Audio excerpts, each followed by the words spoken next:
신약성경 186페이지 사도행전 1장 1절에서 11절 말씀, 저와 여러분이 교독하여서 한 절 한 절 읽도록 하겠습니다. 데오빌로여, 내가 먼저 쓴 글에는 무릇 예수께서 행하시며 가르치시기를 시작하신부터 그가 택하신 사도들에게 성령으로 명을 주고 승천하신 날까지 이를 기록하였노라. 그가 고난받으신 후에 또한 그들에게 확실한 많은 증거로 친히 살아계심을 나타내사 40일 동안 그들에게 보이시며 하나님 나라의 일을 말씀하시니라. 사도와 함께 모이사 그들에게 분부하여 이르시되 예루살렘을 떠나지 말고 내게서 들은 바 아버지께서 약속하신 것을 기다리라. 요한은 물로 세례를 베풀었으나 너희는 몇 날이 못되어 성령으로 세례를 받으리라 하셨느니라. 그들이 모였을 때 예수께서 여쭈어 이르되 주께서 이스라엘 나라를 회복하심이 이때가 하니 이르시되 때와 시기는 아버지께서 자기의 권한에 두셨으니 너희가 알 바 아니오. 오직 성령이 너희에게 임하시면 너희가 권능을 받고 예루살렘과 온 유대와 사마리아와 땅 끝까지 이르러 내 스님이 되게 하시니라. 이 말씀을 마치시고 그들이 보는데 올리져 가시니 구름이 그를 가리어 보이지 않게 하더라. 올라가실 때 제자들이 자세히 하늘을 쳐다보고 있는데 흰 옷 입은 두 사람이 그들 곁에 서서 함께 있습니다. 이르되 갈릴리 사람들아, 어찌하여 서서 하늘을 쳐다보느냐? 너희 가운데서 하늘로 올리시니 예수는 하늘로 가심을 본 그대로 오시리라 하였느니라. 아멘. 우리가 지난 시간에 성령이 임한 자의 사명이라는 제목으로 말씀을 나눴습니다. 간단하게 내용을 리뷰하자면 오순절에 성령이 임했고, 이때 이 성령은 모여있는 사람들에게 혀의 모습으로 불같이 임했다라고 말씀을 드립니다. 그리고 그들에게 임하자 어떠한 일이 벌어지냐? 바로 하나님의 선지자의 입이 되어 그들이 하나님의 말씀을 선포하기 시작을 하고, 하나님 나라의 각 나라의 방언을 하고 그들이 각 사람들이 자기의 그 하나님의 큰 일을 듣게 되는, 자기 나라 말로 하나님의 나라의 큰 일을 듣게 되는 상황을 보게 됩니다. 이처럼 우리도 이와 같이 그리스도를 믿음으로 인해 성령이 임한 자들로서 오순절 성도와 마찬가지로 정말 선지자처럼 하나님의 큰 일을 선포하는, 하나님의 말씀을 전하는 자들이 되어야 됩니다 라는 말씀을 드렸어요. 다시 말씀드립니다. 이게 바로 우리에게 주어진 선지자적인 사명이고요, 하나님의 말씀을 세상에 선포할 수 있는 저와 여러분들이 되시기를 바랍니다. 아멘. 오늘 말씀은 제목처럼 교회의 시작과 그리고 믿음, 그리고 성도의 자세에 대해서 말씀을 나눠보고자 합니다. 그 중에서 교회의 시작은 신약의 교회의 시작에 대해서 한번 말씀을 나누고자 하고요. 여러분, 믿음이 뭘까요? 믿음. 김주원 어린이? 하나님을 섬기는 법. 하나님 섬기는 거 3달란트 줄게요. 성주는요? 뭐를 어떤 도끼로 나무를 찍을 때 이 도끼가 도끼로 이 나무를 쓰러뜨릴 수 있으리라 뭔가 믿는 거. 훌륭해요. 성주도 3달란트 줄게요. 자, 저는 어렸을 때 이렇게 배웠어요. 성주의 개념과 비슷합니다. 얼마 전에 한 사건이 있었어요. 어떤 사건이냐? 제가 제 사랑하는 아들한테 너무나 미안한 사건이었습니다. 예배가 다 끝나고 집에 가려고 이제 차를 타기 전에 이 앞에 옹기종기 모여있을 때요, 아들이 이렇게 얘기합니다. 아빠, 내가 뒤로 눕듯이 쓰러질 테니까 아빠가 나 잡아줘. 그래가지고 제가 한 번 잡아줬어요. 저는 한 번으로 끝나는 줄 알았죠. 그리고 저는 생각 없이 잡아주고 일으켜준 뒤에 차를 가서 시동을 겁니다. 근데 성주는요, 아빠가 또 잡아주는지 알고 제가 시동을 거는 그 찰나에 뒤로 자빠지는 모습을 제가 보게 됩니다. 아빠가 뒤에 있으리란 믿음으로 이 녀석은 뒤도 보지도 않고 그냥 뒤로 누워버린 거예요. 이때 집사님이 놀라가지고 성주를 어휴 성주야 괜찮냐고 잡아주는 모습을 제가 차에서 보게 되죠. 이 아이한테 얼마나 미안하든지요. 여러분, 어떠한 상황입니까? 이 아이가 아빠는 내가 뒤로 누우면 나를 잡아줄 수 있으라는 믿음이 있었다라는 거예요. 근데 아빠가 그 믿음을 저버렸죠.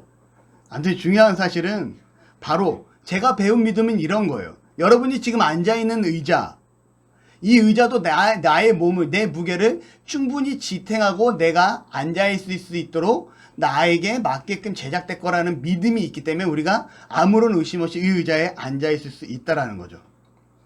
근데 제가 말씀드린 이 믿음은 광범위한 믿음에 대한 단어의 정의입니다. 다시 말하면 이런 정의를 내릴 수 있을 것 같아요. 여러분, 우리가 하나님을 믿는 것은 하나님을 믿고 의지하고 기대는 것입니다 라고 말씀드릴 수 있을 것 같아요. 하지만 좀 더 구체적으로 우리가 무엇을 믿어야 하고 무엇을 믿는 것인지 오늘 예배 시간을 통해서 좀 깨닫는 시간이 되시기를 바랍니다. 아멘. 아멘.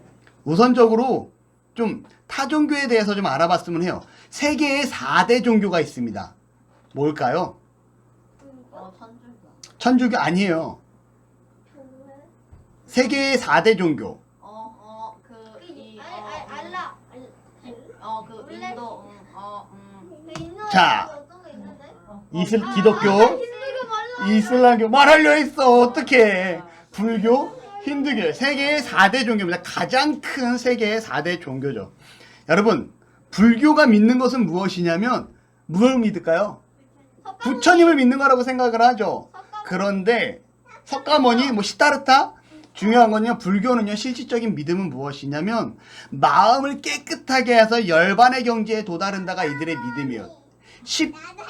네, 우주도 3달란트 줄게요. 아주 쉽게 말씀드려서 여러분, 불교는 무엇을 믿는 거냐?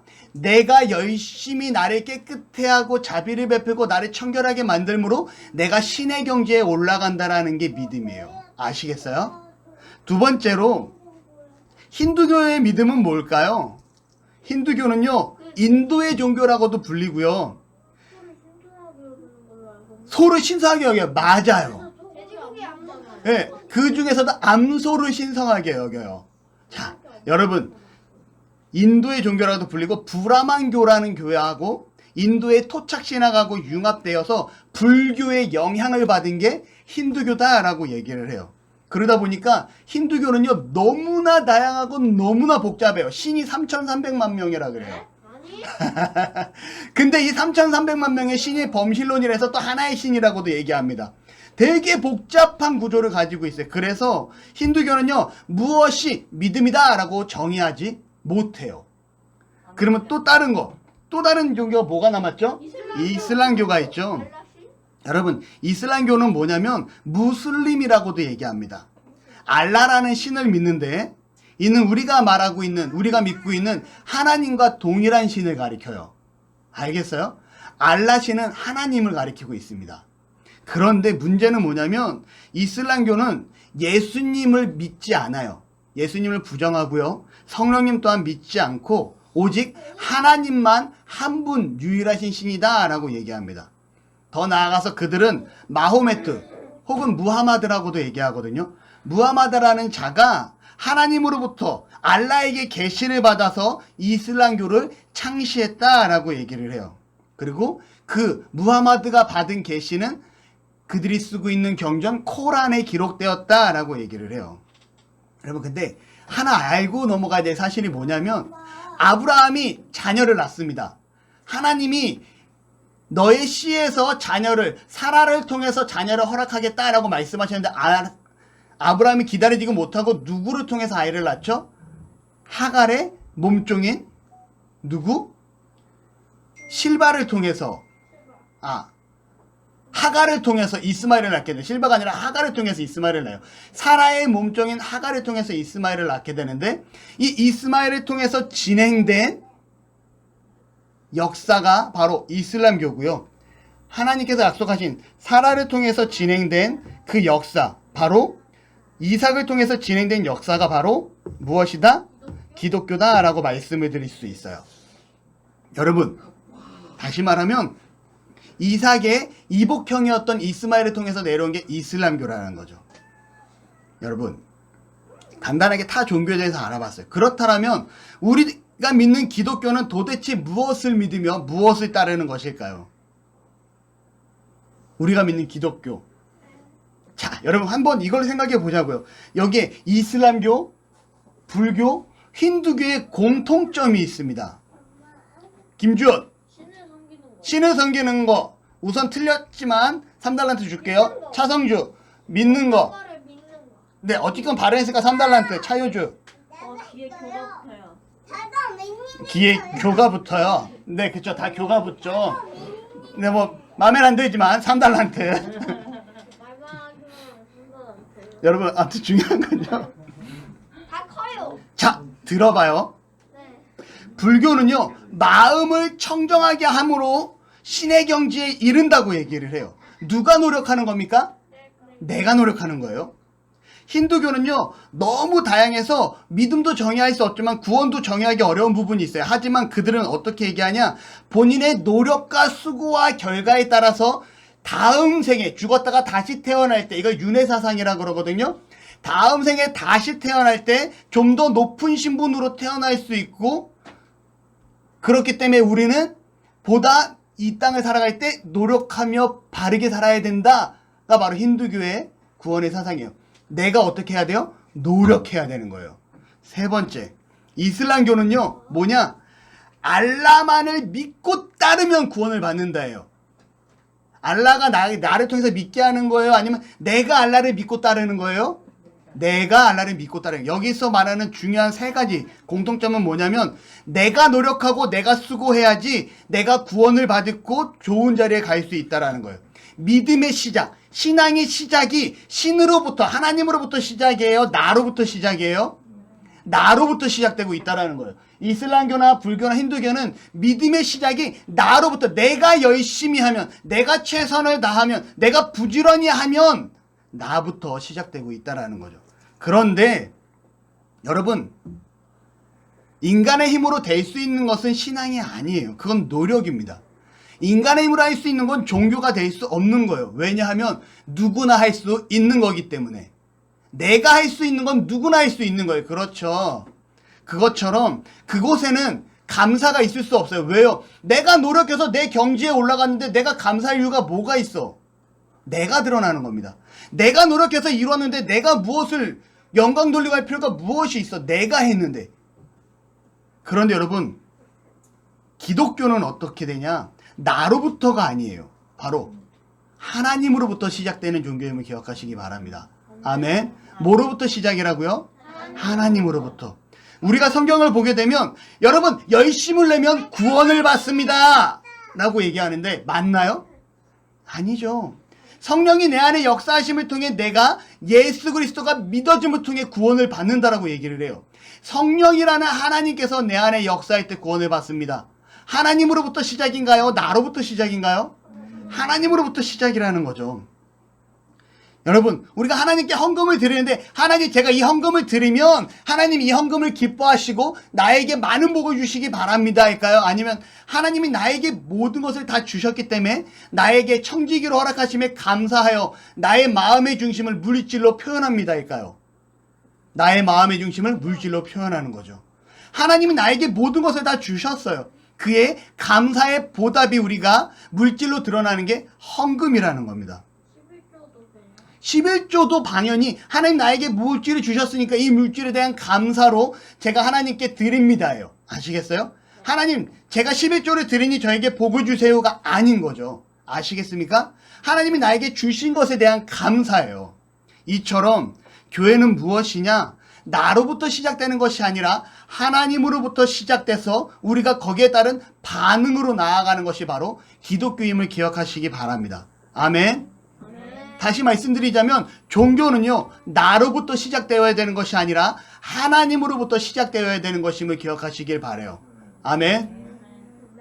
그렇다면 하나님으로부터 시작된 종교, 우리 기독교는 무엇을 믿는 걸까요? 우리가 이걸 잘 알기 위해서는 신약의 교회가 언제부터 시작되었는지 알 필요가 있습니다. 여러분, 신약교회가 언제부터 시작되었을까요? 신약의 교회의 시작. 네, 지금 우리가 섬기는 지금 이 교회의 시작이 언제부터였을까요? 천년대? 는 아니고 김주호. 100년대 너무하지. 자, 일본은 이렇게 얘기해요. 예수님이 이 땅에 오신 직후부터 유대 땅 베들레헴 마구간에서 예수님이 태어나세요. 이때부터 교회가 시작되었다라고 말할 수 있고요. 아니다. 예수님이 세례요한으로부터 세례를 받는데 이때 성령이 비둘기처럼 예수님 머리에 임하게 되고 이는 내 기뻐하는 자요 사랑하는 자라는 하나님의 음성이 들린 이 시기부터 교회가 시작되었다. 아니다. 예수님이 제자들을 부르기 시작하면서 공동체가 형성되었으니 이때부터 교회의 시작이다 라고 말을 하기도 합니다. 하지만 여러분 중요한 것은요. 교회의 시작에 먼저 답을 말씀드릴게요. 교회의 시작은 언제냐? 마가의 다락방. 오순절에 성령이 임했던 이 마가의 다락방에서 시작되었음을 기억하시기를 바랍니다. 아멘. 마태복음 16장 18절 저와 여러분이 함께 읽도록 할게요. 시작. 또 내가 내게 이르노니 너는 베드로라. 내가 이 반석 위에 내 교회를 세우리니 음부의 권세가 이기지 못하리라. 예수님께서 사람들에게 물어봐요. 제자들에게. 야, 사람들이 나로 하여금 뭐라고 하느냐? 더러는 엘리야라고도 하고 더러는 선지자라고도 합니다. 그러자 베드로가 얘기하죠. 이렇게 얘기합니다. 주는 그리스도시요 살아계신 하나님의 아들이십니다 라고 얘기를 해요. 이 말을 기뻐하면서 예수님께서 너에게 그걸 알게 하신 이는 네가 아니라 하나님이시고 바요나 시몬아 네가 복이 있다 라고 얘기를 하죠. 그러면서 얘기합니다. 뭐라고 얘기합니까? 내가 말한 그 신앙 고백 위에 내가 교회를 세우겠다라고 말씀을 하세요. 여러분 무슨 말이냐면 이 마태복음 16장 18절에 보면 예수님께서 교회를 세울 것이다 라고 얘기를 하고 있다라는 거죠. 그러면 이 교회 이 앞전에는 교회가 없었을까요? 있었죠. 맞아요. 앞전에도 교회는 있었습니다. 바로 구약시대의 성막이 교회였고요. 그 이후에 솔로몬을 통해서 성전을 짓죠. 이 성전이 교회였고요. 그 이후에 사람들이 회당에 모여서 말씀을 나누죠. 이 회당도 교회였습니다. 그렇다면 예수님이 말하는 교회는 무엇이냐? 신약의 교회를 이제 나로 하여금 신약의 교회를 새롭게 만들어주겠다가 예수님의 말씀이신 거예요. 아시겠어요? 그러면 마태복음 16장 18절 이전에 있었던 사건들은 구약의 교회일까요? 신약의 교회일까요? 구약의 교회죠. 여러분 그러면 예수님이 제자를 불렀을 때 이 앞일까요? 뒤일까요? 뒤요. 앞이죠. 왜냐면 제자들이 이렇게 얘기한 거잖아요. 바요나 시몬아 네가 복이 있도다. 이미 베드로는 예수님의 제자예요. 이미 제자들을 부르고 난 이후에 이 말씀을 하시고 계시다라는 거죠.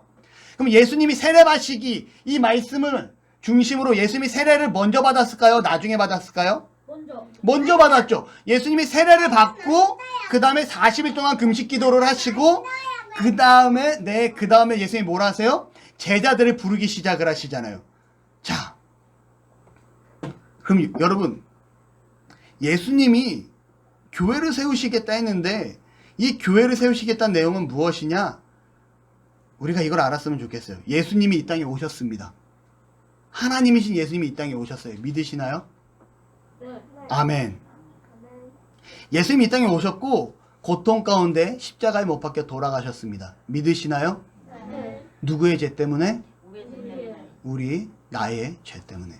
그리고 예수님께서 사흘 만에 정말 죽었던 자가 살아나시죠. 믿으시나요? 네. 아멘. 그리고 예수님이 이 땅에 40일 동안 계시다가 하늘로 승천하십니다. 바로 오늘 본문의 말씀이에요. 믿으시나요? 아멘. 그리고 11절을 한번 같이 읽어보도록 할게요. 시작. 이르되 갈릴리 사람들아 어찌하여 서서 하늘을 쳐다보느냐? 너희 가운데서 하늘로 올리신 이 예수는 하늘로 가심을 본 그대로 오시리라 하였느니라. 아멘. 하늘로 가심을 본 그대로 오시리라 하였으니라. 예수님이 다시 오심을 믿으시나요? 아멘. 바로 다시 오시는 예수님을 믿는 거예요. 즉 우리가 믿는 믿음은 무엇이냐? 하나님이시지만 나를 사랑해서 나를 위해 인간의 몸으로 이 땅에 오신 것을 믿는 것이고요. 고통 가운데 나의 죄 때문에 십자가에 죽으심을 믿는 것이고요. 사흘 만에 부활하심을 믿는 것이고 이 땅에 40일 동안 계시다 승천하신 것을 믿는 것이고 그리고 오늘 11절에 기록된 것처럼 바로 다시 오실 예수님을 믿는 것. 이 5가지가 바로 우리가 믿는 믿음이라는 겁니다. 아멘. 그래, 나는 기독교니까 난 예수님을 믿어. 저는 그냥 예수님을 잘 믿는데요. 이러한 예수님 나 때문에 돌아가셨는데 이런 단순한 고백보다는 예수님이 이 땅에 오신 것을 믿고 십자가의 죽으심을 믿고 부활하심을 믿고 승천하심을 믿고 더 나아가선 반드시 예수님이 다시 오실 것을 믿는 것, 이것이 바로 우리가 믿는 믿음임을 기억하시기를 바랍니다. 아멘. 이 믿음이 중요한 이유가 있어요. 왜 중요하냐면 우리가 신앙생활하면서 흔들리지 않기 위함입니다. 하나님이시지만 이 땅에 오신 예수님, 여기에는 삼위일체 하나님을 나타내고 있어요. 누가 예수님은 하나님이 아니다 라고 얘기하면 우리 거기에 흔들려야 될까요? 안 흔들려야 될까요? 흔들리면 안 된다라는 거죠. 더 나아가서 예수님이 이 땅에 오신 것이 아니야, 그냥 일반 선지자야 라고 얘기하면 흔들려야 될까요? 안 흔들려야 될까요? 안 흔들려야 된다는 거죠. 예수님이 죽었다 살아난 것이 아니라 기절했다가 깨어난 거야 라고 얘기하면 진짜 그럴 수 있겠다, 흔들려야 될까요? 아니요, 죽었다 살아난 거죠. 우리 3달란트 줄게요. 여러분, 이런 거예요. 우리가 이런 것을 바르게 알아야 되는 이유는 우리의 신앙과 우리의 믿음이 흔들리지 않기 위해서 바른 믿음을 알고 있어야 된다라는 겁니다. 누군가가 예수님이 오셔서 재림 예수래, 맞나요? 아니라는 거죠. 분명히 다시 오실 예수님을 성경에 기록하고 있는데 아무나가 예수님이 될 수 없는 거예요, 여러분. 그렇기 때문에 우리가 바른 믿음, 무엇을 바르게 알고 있어야 되는지가 중요하다라는 겁니다. 여러분, 그러면 한 번 다시 아까 질문했던 거, 신약교회의 시작을 알 수 있는, 예수님이 오시고 죽고 부활하시고 승천하시고 다시 오실 것을 약속받은 자들이 누구일까요? 잘 봐요. 예수님의 제자들과 예수님과 함께 했던 마가의 다락방에 있던 120명의 성도들은요, 예수님 시대 사람들이에요. 그들은 예수님이 오심을 실제로 봤습니다. 우리보다 복 받은 것 같아. 봤으니까. 근데 우린 더 복 받은 거죠. 보지도 못하고 믿으니까. 중요한 건 예수님 오심도 봤고요, 십자가에 못 박혀 돌아가심도 봤고, 부활하심도 직접 목격했고, 예수님이 하늘로 올라가심도 목격했습니다. 근데 너무나 멋있는 건 이 사람들을 향해서 천사가 이렇게 얘기합니다. 하늘로 가심을 본 그대로 오시리라 하였으니라. 누구에게 한 말씀이에요? 그 승천하시는 자리에 그 모습을 지켜보고 있던 성도들에게 한 말이에요. 그리고 그 성도들이 예수님이 내려주신다는 그 예루살렘을 떠나지 말고 너희는 성령을 기다리라 하신 그 예수님의 말씀이 기대하면서 그들이 예루살렘 안에 있는 마가의 다락방에 모입니다. 아시겠어요? 그 마가의 다락방에 모인 그들이 바로 초대교회의 시작이라는 거죠. 여러분, 마가의 다락방에 모인 사람들은요, 우리가 믿는 신앙과 동일해요. 우리가 믿는 믿음과 동일합니다. 왜냐면 이루어졌던 것과 앞으로 이루어질 사건을 약속받고 그 자리에 모였기 때문에. 앞으로 이루어질 사건은 뭘까요? 계속 말씀드리지만 예수님이 이 땅에 다시 온다는 것. 그 약속을 기다리고 있는 자들이 마가의 다락방에 모여있는 자들이라는 거예요. 그들의 믿음과 우리의 믿음이 별반 다르지 않습니다. 다시 말씀드리면 신약교회의 시작은 마가의 다락방에서 시작됩니다. 누군가는 성령이 임했기 때문에 시작입니다. 아니에요. 믿음이 기준이 되어야 되는 겁니다. 신앙의 믿음이. 아시겠죠? 자, 여러분, 그럼 오늘 말씀 제목이 교회의 시작과 믿음, 그리고 성도의 자세예요.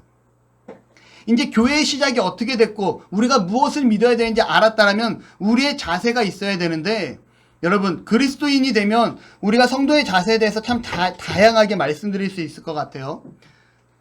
여러분, 어렵고 힘든 자를 도와야 됩니다. 제가 좋아하는 말, 하나님 중심으로 살아야 합니다. 나누는 삶을 살아야 됩니다. 정말 다양하게 성도의 자세에 대해서 말씀드릴 수 있을 것 같아요. 그런데 정말 오늘 말씀을 기준으로 말씀을 드리자면 저는 이렇게 말씀드리고 싶습니다. 이 땅에 오실 예수님을 기억하는 삶을 사시기 바랍니다. 이것이 바로 우리가 살아가는 성도의 자세입니다 라고 말씀을 드리고 싶어요. 우리가 살아가다 보면 망각이라는 것을 합니다. 망각은 뭐냐면 어떠한 사실을 잃어버림이라는 뜻을 가지고 있어요. 제가 정말 엄청나게 큰 게 망각한 사건이 있습니다. 뭐냐면 군인일 때예요. 군대에 가 있을 때인데 이제 훈련 기간이에요. 훈련 기간에 이제 1소대, 2소대, 3소대, 저희는 한 20여 명이 모여서 군 생활을 하는 산속 진지에 있는 방공포 부대에서 방공부대원으로 활동을 합니다. 근데 사격 훈련을 하게 될 때가 되면 1년에 2차례 각 진지가 섞여서 훈련을 하게 되고요. 훈련이 마지막 날이 되면 진짜 사격장으로 가서 비행기를 띄워놓고 그 무선 비행기를 띄워놓고 진짜 화포에 미사일을 쏩니다. 화포로 비행기를 맞추는 이러한 훈련을 하는데 제가 이제 1소대원으로서 3소대로 파견을 가요. 3소대에서 훈련을 합니다. 이때가 상병 때예요. 그런데 여러분 문제가 발생됩니다. 어떤 문제냐? 열심히 훈련을 했는지 밤에 잠을 자다가 제가 보초 설 시간이 돼서 일어납니다. 근무선은 보초 서는 시간은 2시간이고요. 포상에 올라가서 하늘을 지키는 거예요. 적기가 우리나라의 상공에 들어오는지 안 들어오는지 이거를 지키는 역할을 감당을 합니다. 그리고 포상에서 근무를 쓰다가 저도 모르게 깜빡 잠이 들어요. 군인으로서 잠이 들면 될까요? 안 될까요? 안 되죠. 하늘을 지켜야 되는데 지키지 못한 거예요. 근데 제가 얼마큼 졸았는지 몰라. 그래도 갑자기 뭐가 눈앞에 반짝반짝 거립니다. 순간 분위기가 싹 느낌이 들어요. 눈을 딱 뜨니까 3소대의 소대장이 후레쉬를 들고 근무원들이 근무를 잘 쓰고 있는지 순찰하던 중에 제가 자고 있던 걸 발견한 거예요. 어떻게 될까요? 정말 위험한 안 좋은 상황에는 영창이라는 군대 감옥에도 갈 수 있고요. 더러는 군기교육대라는 정말 정신 차리게 하는 일주일 동안 훈련받는 정말 얼차려 받는 그런 곳에도 갈 수가 있는 상황이에요. 앞이 깜깜해집니다. 그때 소대장이 얘기합니다. 차상병 지금 뭐 했나? 그때 제가 뭐라고 해야 될까? 죄송합니다. 저도 모르게 깜빡 졸았습니다. 이렇게 말해야 됨에도 불구하고 잠이 취해 있던 깜빡 잠들어서 잠이 취해 있던 제가 이렇게 얘기를 해요. 소대장님이 순찰 언제도 오나 기다리고 있었습니다. 소대장님이 화가 났을까요? 안 났을까요? 전사님도 왜 그렇게 얘기했는지 도대체 아무리 생각해도 이해가 안 가요. 이거는 상식이 사라진 발언이에요. 완전 군인으로서 할 수 없는 발언인 거죠. 소대장님이 화가 이만큼 납니다. 차사면 내가 너 이번 훈련 끝나면 반드시 영창 보낼 거야. 너 알고 있어. 너 지금 나한테 그렇게 그걸 말이라고 해? 너 영창 갈 줄 알아. 여러분 제 마음이 어떠했을까요? 훈련하는 내내. 이 훈련이 끝나면 나는 영창을 가고 영창을 가면 군대를 더 늦게 전역해요. 난 영창을 가게 되는구나. 영창을 안 가더라도 군기교육대 가게 되는구나. 큰일 났다. 이러한 고민 가운데 이제 훈련에 임합니다. 근데 너무나 감사한 거는요. 하나님께서 그래도 차상하길 사랑하셔서 항공기 식별이라는 게 있는데 훈련장에 가면요. 비행기를 하늘에 땅 스크린으로 계속 띄워줍니다. 그럼 그 비행기가 뭔지 맞추는 거예요. 한 30문제 정도 나오는데 감사하게도 전사님이 단 한 번도 한 문제를 틀린 적이 없어요. 총 사격을 4번 갔는데 4번 다 만점을 받은 유일한 사람 중에 한 사람이에요. 소대장이 옆에 딱 앉습니다. 왜냐면 신임 소대장이었기 때문에 항공기 식별을 해야 돼요. 이 소대장이 옆에서 저를 푹 찌르더니 야 차상병 잘하냐? 제가 이렇게 하죠. 걱정 마십시오. 제 거 다 보여드릴 테니까 제 거만 맡기십시오. 어떤 일이 벌어졌을까요? 유일하게 100점자가 2사람 나왔는데 그 2사람이 누구예요? 저하고 소대장이었던 거예요. 그래서 소대장이 나중에 식사하러 딱 가는데 반찬에 이제 푸고 있는데 옆에서 푹 찌릅니다. 상병 차상아 영창 어떤 걸로 하자. 고맙다. 와, 조선생님이 감사했을까요? 안 감사했을까요? 너무나 감사했죠. 와, 이것도 하나님 은혜가. 왜 하필 또 그때 소대장을 제 옆에 앉으셔서 제 답안지를 베끼게 함으로 제가 그 영창을 벗어날게 해주는 이 하나님의 놀라운 계획. 근데 여기서 문제는 뭐냐면 전도사님은 군인이라는 제 신분을 망각했었다라는 거예요. 근데 여러분, 제가 이 말을 드리는 이유는 우리가 하나님 앞에서 살아가면서 믿음의 성도입니다라고 얘기하면서 이 땅에 오실 그 예수님을 기대하지 못하고 망각한 채 살아갈 때가 많이 있다라는 거예요. 여러분, 앞으로 오실 이 땅에 다시 오실 그 예수님을 기대하면서 살아갈 수 있는 자가 되시기를 바랍니다. 아멘. 군인인 제 신분은 망각한 것처럼 앞으로 오실 예수님을 망각하는 어리석은 인생이 되지 않았으면 좋겠어요. 손에 키를 들고 자기의 타작마당을 정하게 하사 알곡은 모아 곳간에 들이고 쭉정이는 꺼지지 않는 불에 태우시리라. 이게 무엇냐면 예수님이 이 땅에 다시 오신다라는 거예요. 5장 10절 우리가 다 반드시 그리스도의 심판대 앞에 나타나게 되어 각각 선악간에 그 몸으로 행한 것을 따라 받으려 함이라. 뭐냐면 반드시 예수님이 이 땅에 올 것이고 내가 알곡과 쭉정이를 가르는 심판을 할 것이다 라고 말씀하고 있다는 거죠. 알곡과 쭉정이는 뭘까요? 예수님을 믿었던 자와 믿지 않았던 자의 구분이에요. 그 다음에 그 몸으로 행한 것을 이건 뭐예요? 두 번째 심판이 이어지는데 믿는 자에게 네가 잘 행하고 잘 믿었으면 너에겐 상금이 많이 지어질 것이고 네가 잘 행하지 못하였으면 단순하게 그냥 천국만 주어질 것이다 라는 말씀이에요. 여러분, 그냥 단순히 천국만 주어지는 삶을 살겠습니까? 아니면 이 땅에 다시 오실 예수님을 기대하면서 망각하지 않은 채 정말 나는 하나님의 사람으로서 오실 예수님을 기대하면서 바르게 살아가시겠습니까? 어차피 이 땅에 살아가는 거라면 저는 여러분이 바로 말씀을 통해서 정말 다시 오실 그 예수님을 기대하는 삶으로 이 땅을 살아갔으면 좋겠습니다. 우리는요, 성령을 통해서 구원받은 자들이에요.